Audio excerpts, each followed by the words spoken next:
Robbo Johnson, welcome. Welcome. You are a world traveler. Yes. You traveled what parts of the world? Most parts: New Zealand, Australia, Thailand, Philippines, Laos, Bali, India, Nepal, Pakistan, Saudi Arabia, Egypt, the Sahara. Okay, and lately you have been doing that on a bike. Yes, I spent the last 11 years cycling from Wales to Sweden, then from Sweden and Finland down to New Zealand. On the same bike? On the same bicycle. The bicycle's 5 meters long. It's a long john bicycle with a trailer, and it's 5 meters in length. I'm fully loaded with all the equipment like wheels, first aid, cooking equipment, clothes for winter and summer, and supplies. It weighs some 300 kilos. Wow. But here in the flatlands, we're in Holland, that's not a problem. But how did you get it up the Himalayas, for instance? Walking. You go 1 meter forward and half a meter backwards. Must have been a quite, strenuous trip for your body then. Well, it's like doing a marathon every day because you're carrying 300 kilos on a bicycle, and you're not thinking of just cycling 50 kilometers to the nearest town. You're thinking of cycling 5,000 kilometers into the next continent. Wow. And you traveled a few continents. Before those 11 years, let's start where you came from, because I said you're a traveller. I come from the mountains of Snowdonia in North Wales in the UK. And what was your original language there? My original language is Celtic, and it's the oldest language in all of Europe and one of the most difficult languages. Pam dwi'n siarad llais fy hun, ma' neb yn deall be dwi'n deud. Cos dwi'n dod o Cymru a dwi'n Gymraeg am byth. I said nobody understands what I say when I speak in Celtic, because I come from Wales and I'm Welsh forever. Wales is part of the United Kingdom, but do you still feel it's a separate part? Oh, we don't fly under the same flag. The United Kingdom has the Union Jack. Wales flies under the green and white flag of the dragon.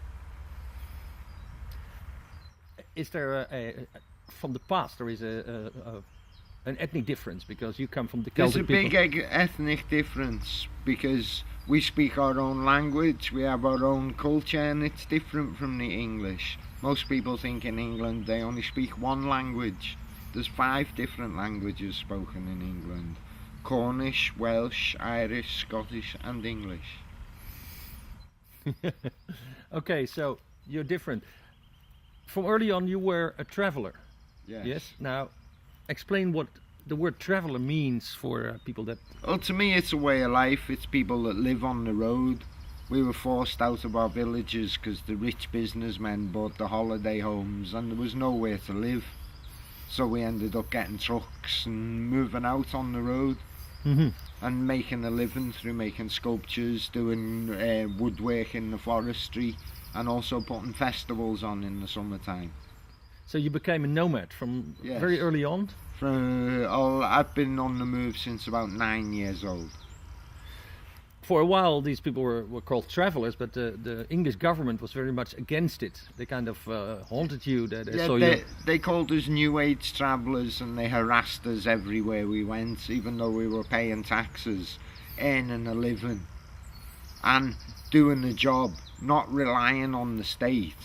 Just because we were of a nomadic lifestyle, and just because we put the big festivals on and made a little bit of noise, but also made many people happy. How did you make money? By doing festivals, making music? By doing the festivals, making music, making sculptures, doing artwork, customizing cars and vehicles. But making a living for yourself without... Yes, making a living for myself and earning my own money to buy my own food and feed my family. Why did the government see you as a threat?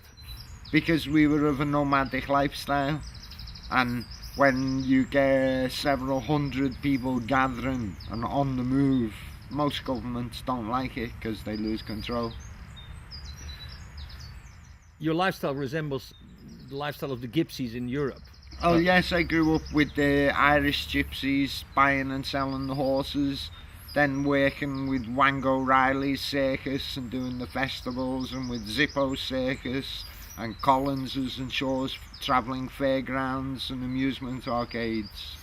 And then I done 30 years in the music business. Okay, how did that life of being a traveller in England end? Oh, it ended in the way of the New Age travellers, as you see if you look on YouTube on the Battle of the Beatenfield. We weren't just harassed, we had our homes destroyed, we were beaten, our homes were burnt and set on fire deliberately. By the police? Yes. Did they have a legal reason to do this, or have they changed the law so that your lifestyle? The criminal justice bill came in with Margaret Thatcher, and that made it impossible for any people of my lifestyle just to live in peace.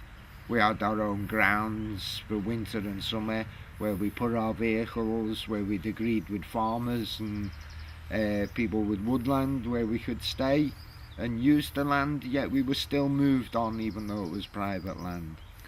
And we were even driven to the point till we'd run out of fuel or the trucks were broken down. Then the police would come and arrest everybody, tow the trucks away and crush them, and you'd come out to no home, no business, no life. So your lifestyle was made a criminal offence under the law? Yes. Are there still travellers? There's still many travellers because it's a way of life. It's not something that you can throw a piece of paper at and say, oh, this is the law. You've got to change from this day on. You can't, because it's gone through generations of people. Okay, yeah. People are born and grown up on the road. And most of the people that live on the road are hard-working people, just like everyday people who live in houses, because they have to be hard-working to maintain the vehicles and the family and the lifestyle. But didn't you protest or demonstrate, or? Oh, we organise protests and demonstrations, but it doesn't do no good. The people in the House of Commons, or they didn't listen to you? Yes, because one year in 1981 we went on the Right to Work march from Liverpool to London and marched 270 kilometres. We started out with some 50 people or so and arrived in London with 180,000 people, because we weren't getting any employment off the government. They weren't paying social security that we needed just for general everyday living. So we marched to the House of the Commons and demanded our rights of employment or some security so we could feed ourselves. And has something happened in that direction? Oh, they plant a few nice trees along the roads, put some new street furniture in, make the place look nice, but still nothing much changes for the people. Okay. Now you yourself decided to go and see the world. Had you been travelling before that? Yes, I travelled up to Christiania in Copenhagen and helped them build houses there, and also organised the Sunshine Bakery there. Also with Ungdomshuset in Nabrugal in Copenhagen was the youth house, where many of the community used the house for music and education and different venues. You came from a nomadic background. When you came in contact with these people, we were basically city people that found an old fortress in the Christiania. Yes, but they're the same as the travelling people. They're standing on their own ground and they want to stand independent but still within society. But they want to be independent and show you don't have to live off the national grid or the main water supply. You can collect your electric from the sun, the wind or water. This was in the early days of the of Christiania. Yes. Yeah. One of the things that Christiania did was design bikes. Is that what inspired you to take a bike and go around the world? Well, Christiania inspired me a lot because I helped construct some of the bicycles up in Copenhagen. And I found a Long John bicycle in my friend's basement and I exchanged it for my coloured television. And then I decided I needed to get the bicycle home to Wales. So I tried to get it on a train, and because it was 5 meters long with That's the not trailer, easy. it was too big to go on the train. it cost too much to put it on an aeroplane and it took too long to freight it. So I looked at a map and seen it was Denmark, Germany, Holland, and then the ferry home to the UK. So I set out cycling, and then I met an organisation called Afribike when I was in Utrecht at a bicycle shop called Teg de Wind in Boulderstraat.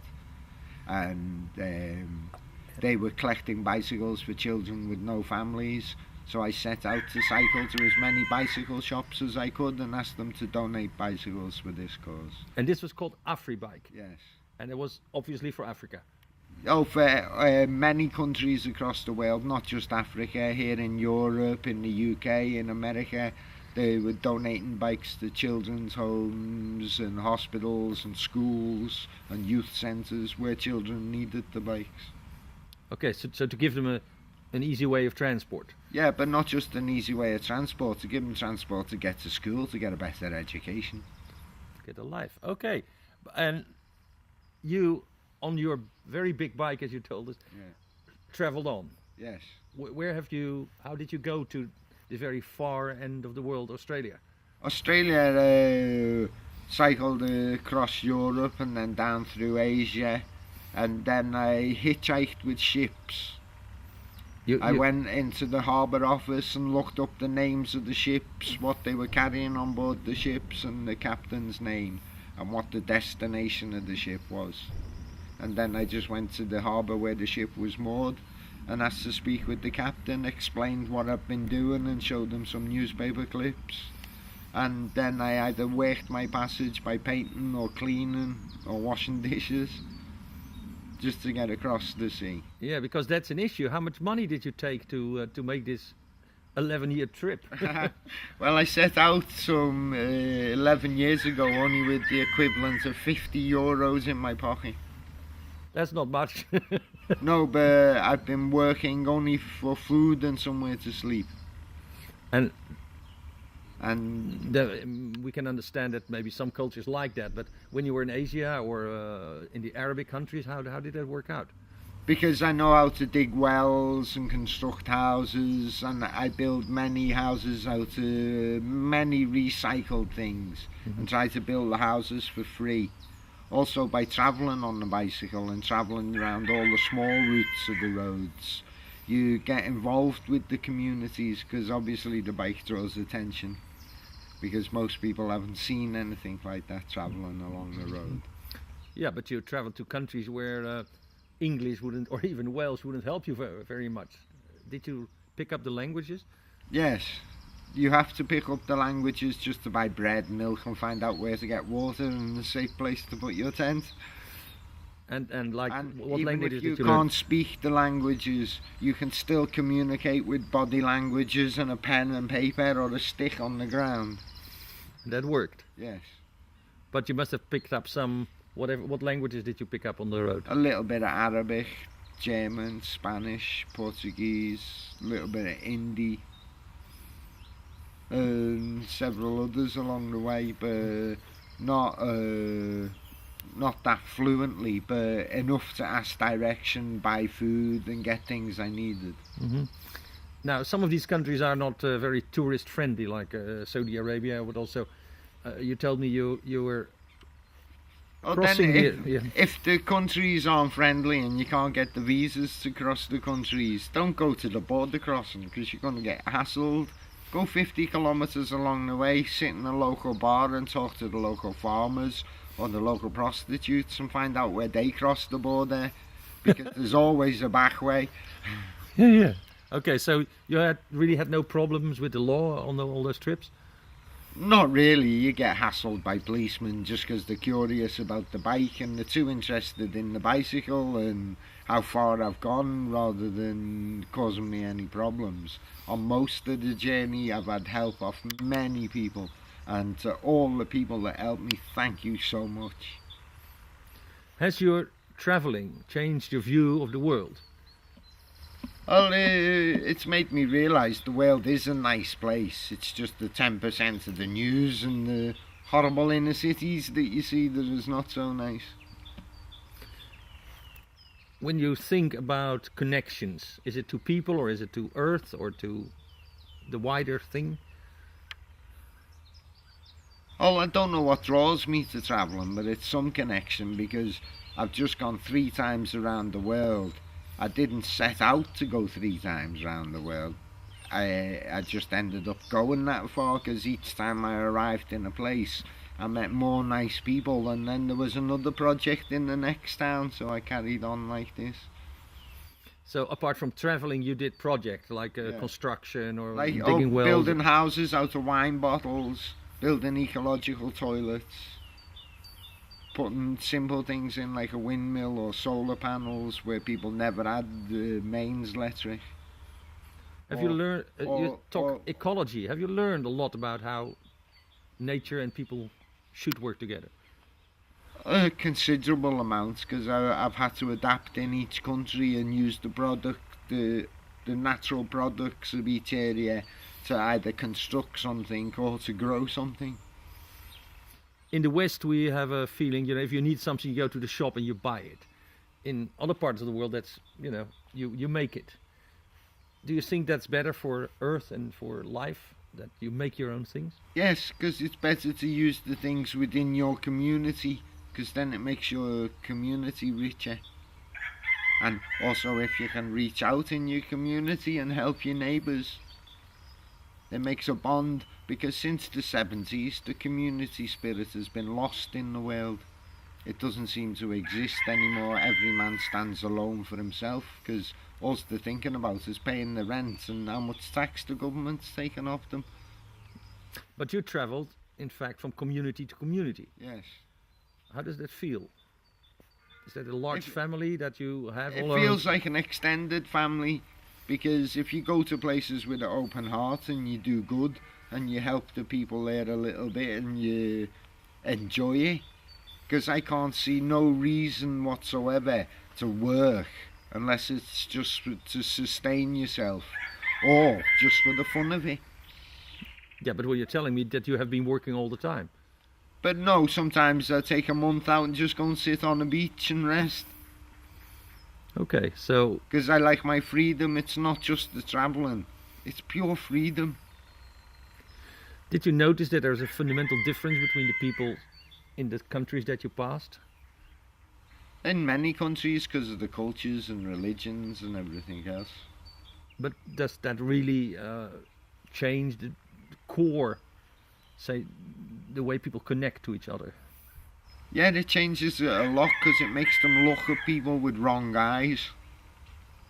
Prejudiced. Instead of seeing with new eyes and seeing the person, they see all this written literature that they've read about and been told about, and they don't look at the people, they look at this literature, which is good in one way because it might tell them how to live nicely, but it also creates offence between different cultures. Do you feel that when you came around with your bike you could lower those defences by just being yourself? The fences were taken away when I arrived with my bike, because I go with an open heart and I go as a traveller, not political, not religious. I just want to try and help as many people along the way as I can. Mm-hmm. Now, one of the things that I'm always interested in is like when you go to Australia with different climate, how do they look at the bike? I mean, it's such a big country. Oh, the only problem with the change of climate is in the hot sun the tyres expand and explode, and because it's such an old bike it can be difficult to get the tyres in inner tubes. Yeah, because you have a bike from a European descent, so to speak.